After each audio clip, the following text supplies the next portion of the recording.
Turabaramukije cyane bene data bakunzi ba kino kiganiro igitondo gishasha amahoro y'Imana niyo tubipfurije mu byanyu no mu banyu. Turabaye kandi ikaze mu kiganiro igitondo gishasha cy'uno munsi hamwe turamenye na jewe Jamje Imana irambona nkabarije bensanzwe ndakibatunganiza kandi nkabarije bensanzwe ndakibashikiriza. Ndafise amajambo ngomba ko dusangira muri kino kiganiro cacu igitondo gishasha cy'uno munsi abonekana mu ndirimbo, izi ndirimbo zo guhimbaza Imana mu Kirundi. Indirimbo tumaze imisi tubabwira yuko zabaye indirimbo z'umugisha kandi n'ubu zikiriho kandi zikiriko zirabera umugisha abantu batari bake, kandi indirimbo zinovuga ngo zirambanye zifise uburambe mu kuba zirambye zikirimo amavuta zikirimo impanuro nzima zishobora gufasha umuntu mu rugendo ruja mu ijuru. Ni indirimbo rero ya 43 niyo tugomba kurabira hamwe amajambo agize iyo ndirimbo duca tuyasangira hama tubone guhava dusenga Imana. Amajambo agize iyo ndirimbo rero mu gitero ca mbere avuga ngo ngomba ko noba umukristo mu mutima, mu mutima ngomba ko noba umukristo mu mutima, mu mutima, mu mutima ngomba ko noba umukristo mu mutima. Murumva yuko amajambo yayashimitse ko yashimitse ku majambo avuga ngo mu mutima. Ivyo aza kuvuga byose aza kwerekana neza ko abishaka mu mutima. Iki ni igitero ca mbere. Igitero ca kabiri kivuga ngo ngomba yuko nkunda abandi mu mutima, mu mutima ngomba yuko nkunda abandi mu mutima, mu mutima, mu mutima ngomba yuko nkunda abandi mu mutima. Igitero ca gatatu kivuga ngo singomba kuba nka Yuda mu mutima, mu mutima singomba kuba nka Yuda mu mutima, mu mutima, mu mutima singomba kuba nka Yuda mu mutima. Igitero ca kane kivuga ngo ngomba yuko mba nka Yesu mu mutima, mu mutima, mu mutima ngomba yuko mba nka Yesu mu mutima, mu mutima, mu mutima ngomba yuko mba nka Yesu mu mutima. Igitero ca nyuma rero yavuze ngo numva ngomba mpwemu yera mu mutima, mu mutima numva ngomba mpwemu yera mu mutima, mu mutima, mu mutima numva ngomba mpwemu yera mu mutima. Imana yacu nihimbazwe bene data bakunzi ba kino kiganiro igitondo gishasha cuno munsi. Ano majambo rero dusomye ngomba ko tuyakuramwo ibintu bishika kuri 5 nkuko tubona mbere wanashaka yuko ibitero bigize no ndirimbo yacu tugomba dusangire mu kiganiro igitondo gishasha cuno munsi ari indirimbo igizwe n'ibitero 5. Uyu muririmbyi rero mugenzi wacu azanwe no kutubwira ibintu 5 muri zino verse ziwe 5 aho indirimbo berekanye yuko yarafise ijambo nyamukuru agomba kubwira abantu mu ndirimbo yiwe rivuga ngo mana ngomba komba umukristo. Imana yacu nishimye. Mu Congereza ngaho bavuze ngo Lord I want to be a Christian. Uhoraho cyane mana ngomba kuba umukristo, ngomba kuba umukristo. Imana yacu ndibaza uyu muntu rero ibibonekana ko yagize umutware. Izi ndirimbo twaramaze kuvuga mu biganiro byarenganye yuko ziri mu migwi abazishize muri kino gitabo bazegeranirije hamwe bazishize mu mugwi. Uyu mugwi rero dusomye mu indirimbo ni umugwi w'indirimbo ngo zihariwe gusenga.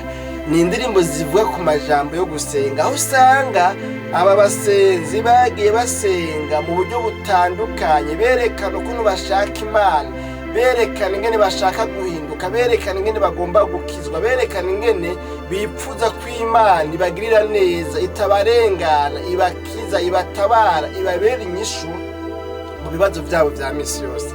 Nkuko nawe bishoboka mwene data uri kurakurikirana kino kiganiro igitondo gishasha, nawe ukaba ufise imitwaro maze imisi wereka Imana, ukaba ufise ibyo umaze imisi usenga wereka Imana ngo mana ntundengane. Mana nabonye uwundi muntu ari umuntu mu bagenzi mfise na WhatsApp yiwe nawe asaza akora muri bino bintu nyene vya media mugabo mu buryo nyene bwo kubikamera imanza n'ibindi. Rero yagize nuzeye nabonye ni gake birenga ntabonye statizi yiwe hari ijambo rivuga ngo uyu munsi ntuhere canke se ntirirenge mana utangiriye neza. Imana yacu nihimbazwe. Rero uyu muririmbyi afise umutwaro muri rino sengesho ryiwe tutazi ngo yasenze mbega apfukamye, yasenze amasengesho y'iminsi 40 nkuko duhora twumva abandi babigira. Yasenze amasengesho y'iminsi 100, iminsi 90. Dore narababwiye ingene hari n'abo usanga babishira ku masitati bakavyerekana, akwije iminsi 10 ngo ndakwije iminsi 10 ku minsi 100 ndiko ndasenga. Ugasanga mbere arashitse no kuri rezo sosiyo za Facebook, za ande zitandukanye, za WhatsApp, za YouTube, akavuga ngo muzane imitwaro ngo muri no minsi ngo nzoba ndiko ndasenga. Nzoba ndiko ndasenga, nzoba nagiye ku musozi, n'ibindi.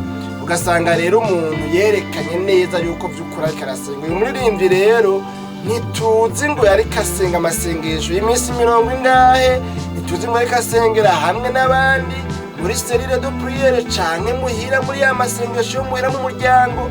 Ariko uko biri kose ikintu kigaragara nuko yariko arasenga, nuko yariko aragaragaza, nuko yariko arereka Imana yuko afise umutwaro. Uyo mutwaro rero tubonye ngaha si umutwaro wo gusaba visa, si umutwaro wo gucakira visa.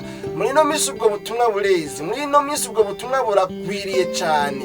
Nabonye undi muntu umwe akantu kiwe bashize kuri nozeye kuri Facebook, rero ariko arigisha bona nyene kubise mu biganza by'umuntu ngo ngo mbonye ugiye muri Amerika aragina ararishimika ko ngo nkora ngango subira nkora mu ntoki ngo wewe uragiye muri Amerika.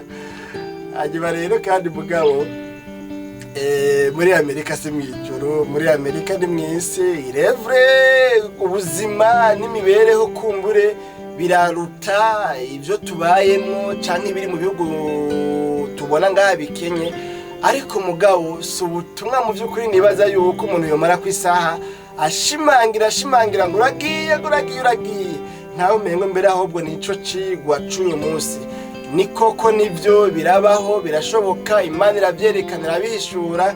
Ariko mugabo ari gihe usanga muri kino gihe ca none sinzi ko ariyo style ihari, sinzi ko ariyo mvugo ihari, ugasanga harimwo nyine no gushikuza, harimwo no gukavya. Uretse kandi ko ari n'igihe binashika ugasanga birangiye mbere no kugenda atanagiye wanashaka. Rero uyu muririmbyi ntiyari amasengesho yo gucakira visa, amasengesho yiwe ntiyari amasengesho yo gucakira parcelle, ntiyari amasengesho yo kuriha amadeni kumbure nawe nyine ashobora kuba yari afise. Mugabo amasengesho yiwe yarazanye uyu munsi yari ayo gusenga, avuga ngo uhoraho we ndagomba kuba umukizwa, ndagomba kuba umukristo. Imana yacu nihimbazwe. Ngaha rero muri details ziwe, muri development yagize muri no ndirimbo, yagerageje rero gushimangira neza yerekana ko ubwo bukizwa ashaka, ubwo bukristo ashaka, uko kuba umukristo ashaka uyu muririmbyi ashaka kuba umukristo mu buryo special, mu buryo budasanzwe. Ubwo buryo nabwo ashaka kuba mu mukristo ni uburyo bwo kuba umukristo wo mu mutima. Hari abantu batabona ariko data wo mu mpisho abona. Hari abantu badashikana intoki, badashikana amaso y'umubiri, ariko Imana yoyo ibona ibyikinze, ishobora kubona, ibasha kubona. Yashaka rero ko byose yogira mu rugendo rwo kuja mu ijuru, mu gukizwa kwiwe, ibyo asaba Imana ko byohera hariya mu mutima. Imana yacu nihimbazwe. Bene data bakunzi ba kino kiganiro igitondo gishasha, rero yavuze ibintu bitanu. Mu gitero ca mbere yavuze ngo ngomba ko noba umukristo mu mutima. Imana yacu nihimbazwe. Bene data, hariho ubukristo, hariho ubukizwa, hariho guhinduka, niko novuga kumbure munyemere mvuye gutyoya.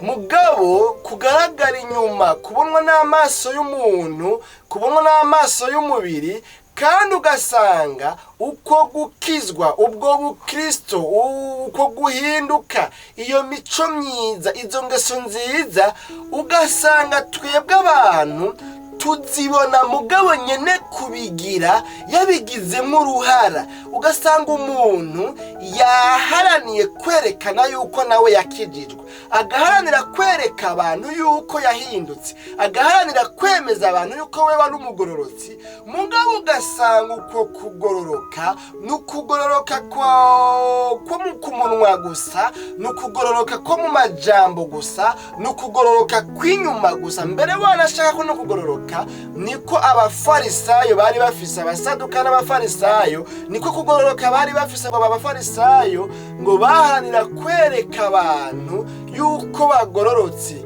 ngo bagatanga ibigira 10 bagafasha boro, mugabo bakagaragaza uburyo bwose umworo wese bakamufasha abantu babibona. Iki gihe nasanze hariho motivation ngo yabitera nasomye amakomantere biblika mwami igihe kimwe narigeze kubivuga ko mu nyigisho zo ku musozi ndiko ndavuga ku bafarisayo nisunze n'ibyo nasomye berekanye neza byabatera kugira gutyo. Mu bisanzwe uyu muntu uvuga ngo uyu muhari w'abafarisayo ni umwe mu mihari itandukanye yabayeho mu ihanga rya Isirayeli, mu gihe Abisirayeli Imana novuga ngo yari yarabataye yarabaretse, novuga ngo baraterwa n'abansi babo, baratsindwa, barabigarurira. Muri ico gihe rero Abisirayeli bakurikiranye amateka y'ihanga ryabo basanga icatumye bigenda gutyo, icatumye bahura n'ibyago ni kubera bataye Imana rurema, ni kubera batubahirije ivy'Imana yabasabye kera cyane kuri basogokuruza babo. Hanyuma rero ngo barondera uburyo bogarukana abantu mu murongo mwiza, baca bagaragaza uburyo bwose hakavuka umuhari hisunzwe vision, imbona kazoza y'uwo muhari. Aho havutse rero bitongo ni abazelote. Murazi ko hariho ngo nambare ngo nibaza ko Simoni Zeloti, ni Simoni ngo mugwana shaka. Abagwana shaka bari abantu ngo bafise ishaka ridasanzwe, bavuga bati rero ilifo ko ibintu bihinduka, dushireho ikiroberi, dushireho igisirikare, igihugu cyacu tukigwane dukoresheje umuheto. Burya rero ba Simoni wumva ngo Simoni Zeloti cyangwa Simoni umugwana shaka bari abantu bari muri iyo ntuzeye muri uyo muhari wavutse. Rero abana bo b'abafarisayo n'abasadukayo byerekanwa yuko nabo nyine bari mihari yavutse, mbere berekana ko yavutse nko mu kinjana ngo ca kabiri imbere yuko Yesu avuka, agisigaye imyaka ishika 200 imbere yuko Yesu avuka. Singomba kubitewe mu ibyo bintu kubera ikiganiro igitondo gishasha gava gica kiba kirekire, ariko mugabo nyine byari bijukoye mparanira kwerekana yuko bagerageza ngo kwerekana ko bagororotse, mugabo mu by'ukuri atariko bimeze.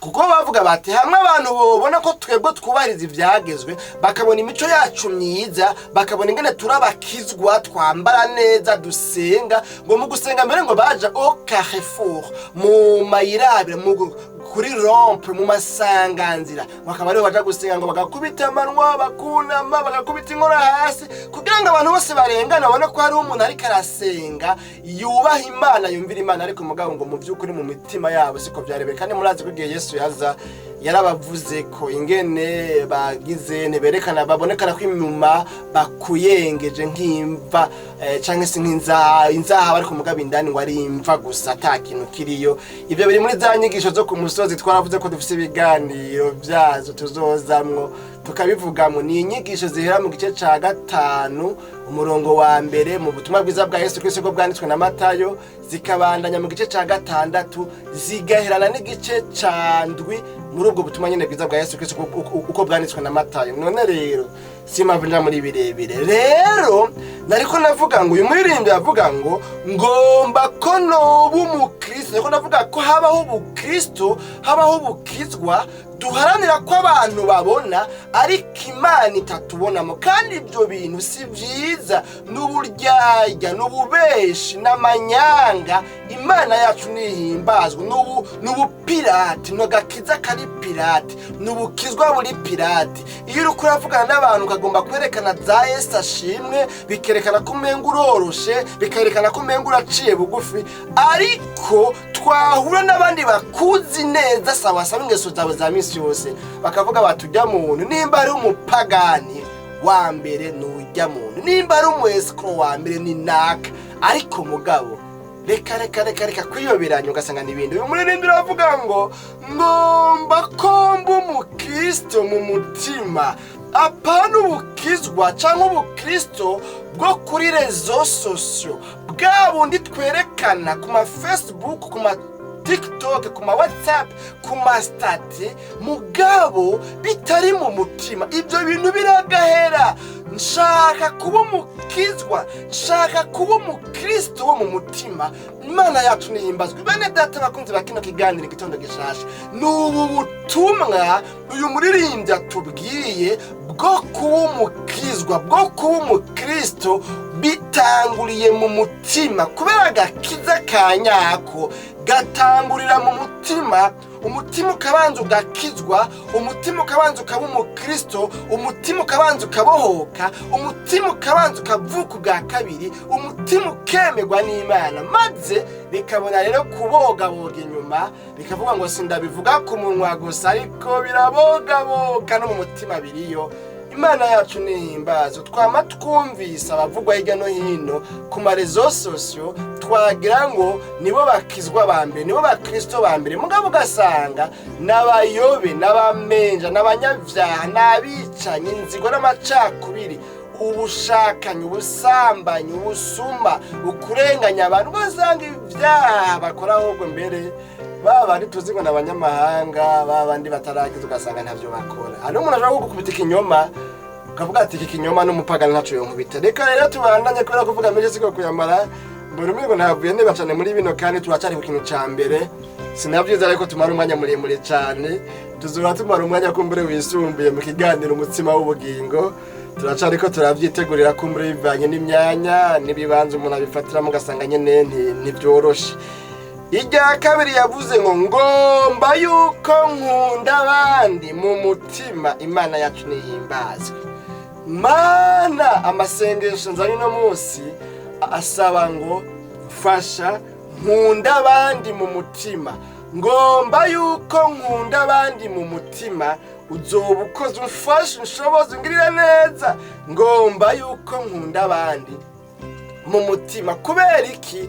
Turi mu bihe bishoboka aho usanga abantu akora neza agaca yifotoza, agira neza ugaca usanga aciye yifotoza. Ariko uyu muririmbyi aravuga ngo ngomba yuko nkunda abandi mu mutima.